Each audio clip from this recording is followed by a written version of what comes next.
La mañanera de Ángel en el horario acostumbrado, 6:30 de la mañana, y esta es la que corresponde al martes.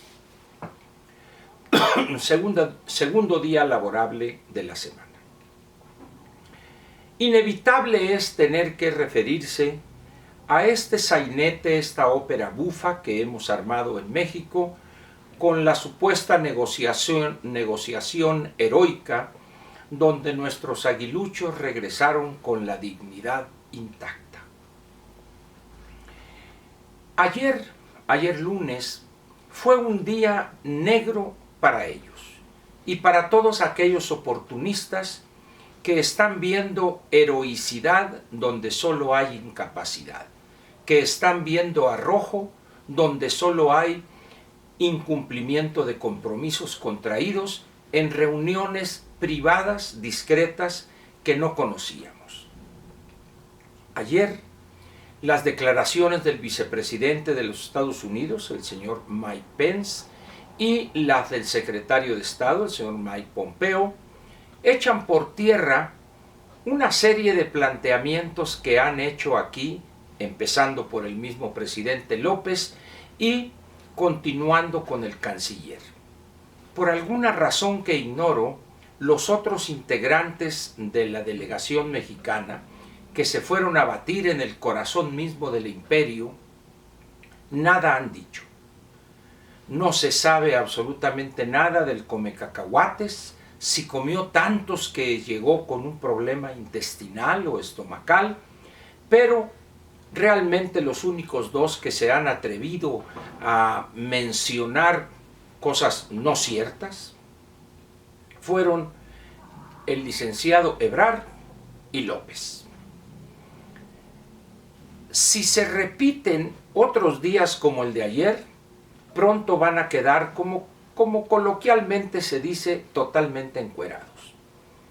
La realidad de lo que pasó es bien distinta a la que nos han pintado en México. Me sorprendió una de las frases que pronunció el señor Pompeo en la conferencia de prensa a pregunta expresa de una reportera, que le habla del plan en Centroamérica. Primero, que le habla de estos esfuerzos de México, de este despliegue en la frontera sur, y dice él, eso va a ser sufragado íntegramente por el gobierno mexicano. Nosotros no vamos a apoyar eso. Tómala, campeón. Y luego otra le preguntó, oiga, ¿y el programa este de desarrollo que para Centroamérica, que tantos miles de millones de dólares? Y le dice él, señorita, creo que usted confunde prosperidad con entregar dólares. No, le dice. Esos países para ser prósperos tienen que enfrentar una serie de problemas como la falta de un Estado de Derecho, instituciones, etcétera, etcétera. Con esto lo que le quiero decir a usted es que a medida que pasan las horas, se va develando el aparente misterio de esa batalla heroica que nuestros aguiluchos, se nos dice aquí, fueron a dar a Washington, la capital del imperio. ¿Qué va a suceder? Deje usted en los próximos 90 días. Ya acotaron a 45 días el plazo para qué, de no darse resultados palpables, evidentes en lo que se refiere a combatir la migración ilegal de Centroamérica y que cruzare por México para llegar a la frontera con Estados Unidos, entonces se tomarían medidas radicales y ya sin averiguar, al menos eso es lo que se deja ver, los famosos aranceles. Tarifas les llama el señor canciller. Seguramente su conocimiento del español es pobre. Sin embargo, yo creo que 45 días es mucho tiempo. Yo creo que se van a ver problemas antes de los 45 días en lo que se refiere al supuesto apoyo que México debe darle a miles de centroamericanos, sea que nos los regrese Estados Unidos, o sea que aquí se quedaron o llegaron, o como sea. ¿Tendremos recursos para acomodarlos en instalaciones dignas? tendremos la logística y los recursos monetarios para alimentar a 15, 20, 25 mil, 30 mil personas donde hay niños, señor, mujeres, varones, etc. ¿Tendremos recursos? ¿Tendremos recursos para darles a todos ellos servicios médicos, aquellos que estén enfermos, alguna epidemia, algún problema? ¿Tendremos recursos para llevarlos a la escuela, etcétera? ¿De dónde saldrían? Preguntaba ayer esos recursos. Nadie se ha atrevido a decir una palabra. ¿Sabe usted dónde anda Ursúa? Pues, ¿quién sabe? Yo creo que ni en su casa saben dónde anda. Porque al final de cuentas habrá una necesidad no menor de recursos. Era para que la Secretaría de Hacienda hubiese manifestado una posición. Sin embargo, tal parece que la intención del gobierno es centrarse en esa epopeya heroica donde arriesgó su vida Marcelo Ebrard. Y acotando ahí el presidente con alguna cosita o algo, pero dice uno, no señores, el problema en primer lugar es más amplio y es más grave de lo que ustedes quieren hacerlo ver. Mire, uno de los elementos fundamentales de toda gobernación es definir perfectamente las prioridades. Esas medidas, primero, esos problemas a enfrentar y las medidas correspondientes son lo que permitiría obtener otros resultados. Le voy a poner un ejemplo. López habla de los programas sociales y los nininís, los que ni estudian, ni trabajan, ni quieren, y los adultos muy mayores, y esto, y el otro, y ahí les van los miles y miles de millones de pesos. Sin embargo, esas no son las prioridades correctas de el aquí y el ahora. ¿Quiere usted tener recursos mañana para apoyar a esos que en una buena parte son un tanto holgazanes? Tiene que resolver dos problemas fundamentales. Primero, la inseguridad y la violencia que campea sin control. Seguramente hoy está usted enterado de lo que pasó ayer en la ciudad fronteriza sonorense de Agua Prieta, frontera con Douglas, Arizona.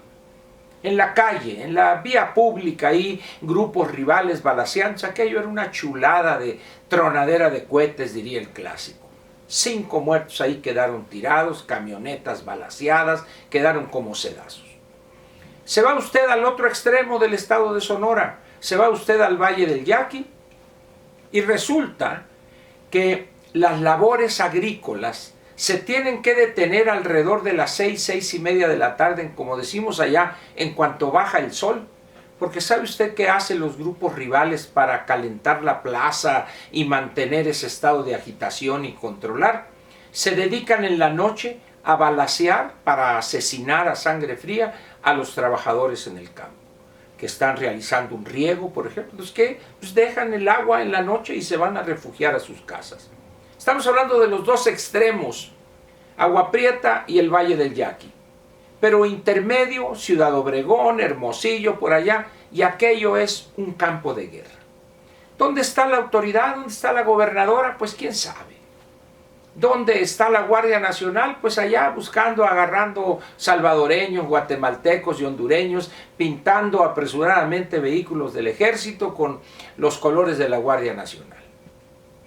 Eso es lo grave, es la primera prioridad.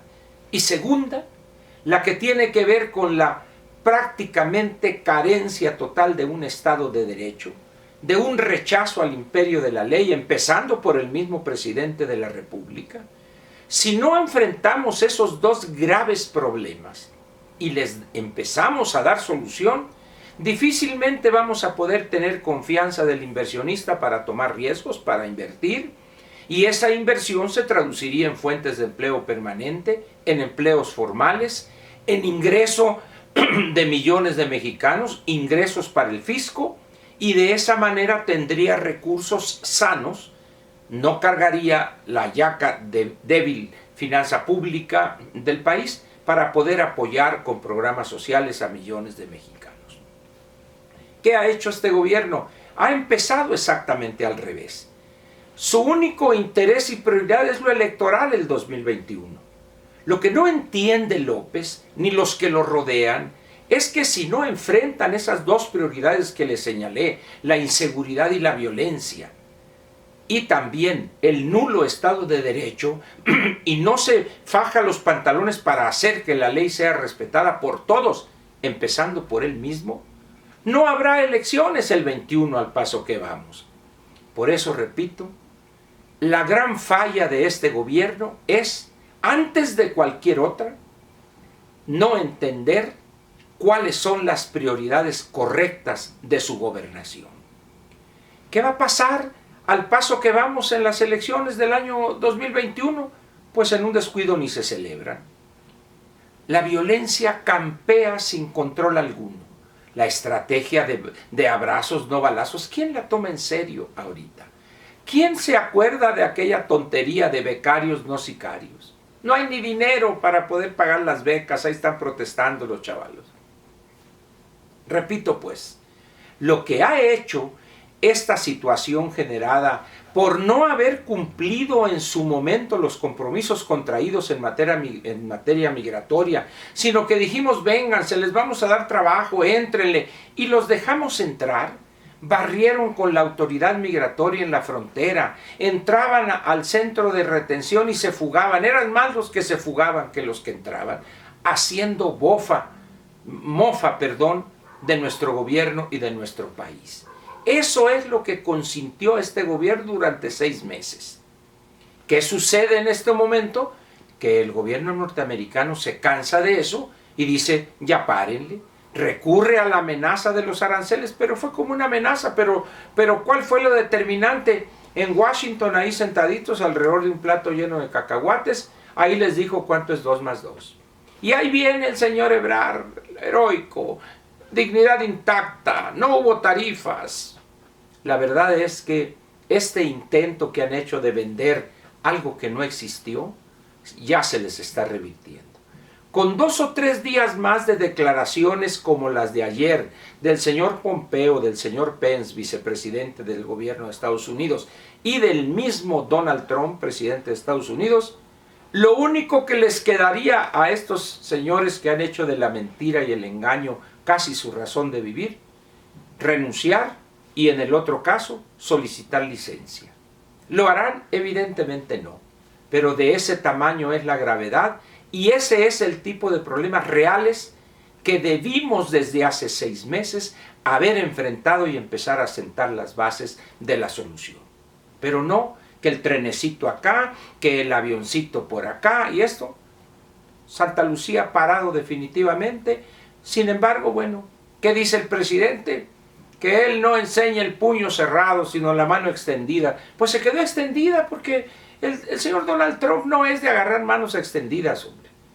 El señor, como presidente del imperio, de la primera potencia mundial, él llega con fuerza. Él no llega a andar saludando manos y ¿cómo estás, carnal? No, hombre.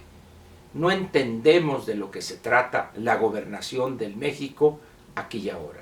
Y esa falta de entendimiento nos va a llevar a la debacle en muy corto tiempo. Muchas gracias. Lo espero con la mañanera de mañana miércoles, que posiblemente esté igualita por lo que estamos viendo en Washington. Gracias.